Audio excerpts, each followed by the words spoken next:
The theme of today's presentation will look at IT infrastructure and virtualization applied to video applications, and we'll briefly explore the fundamental issues behind virtualization and explore how far this can be applied to video. Ian Troe, Harmonic's Senior Director, Emerging Technology and Strategy, will deliver the presentation and will also be on hand to answer any questions you may have about what you've heard in today's webinar. Please feel free to send your questions via the chat facility. Current video infrastructure is based on bespoke hardware with little capability to adapt to changing business needs. Broadcast headends have traditionally addressed the needs of linear scheduled playout, still a significant entity in video delivery, but very much challenged by multi-screen services.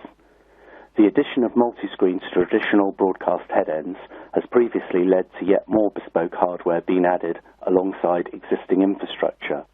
This has led to over-provisioning, especially concerning the needs for system redundancy across a headend. There are two types of hypervisor. Type 1 hypervisors run on the server hardware without an operating system beneath it, and you guessed it, Type 2 hypervisors operate on top of a traditional server. Type 2 hypervisors are not as efficient as Type 1, but are easier to install and deploy because much of the hardware configuration, content repurposing for catch-up applications, has frequently followed the traditional workflow associated with live playout. This isn't efficient or desirable, and with the rise of multi-screen's prominence in broadcast, is an area where removal of workflow steps is not only desirable, but essential if profitability is to be improved.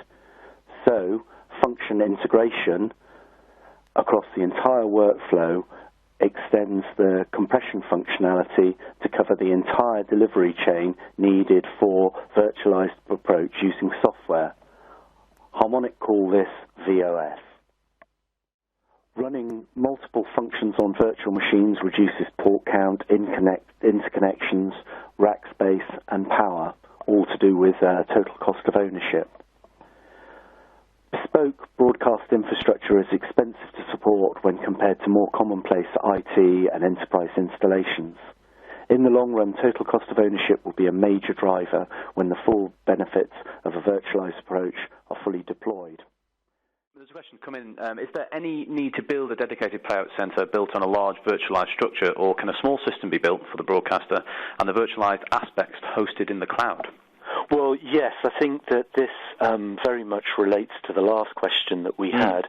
I think certainly from a production perspective, a lot of the services that you're seeing now, cloud-based services for production, are well away now, where many of the big production houses are realizing that the flexibility and agility that cloud-based services offer them, either right at the beginning of the workflow, at the editing, or indeed at the back end, the packaging and the distribution, actually being able to use a cloud-based service that restricts the amount of CapEx investment they've got to have for a particular technology makes a lot of sense.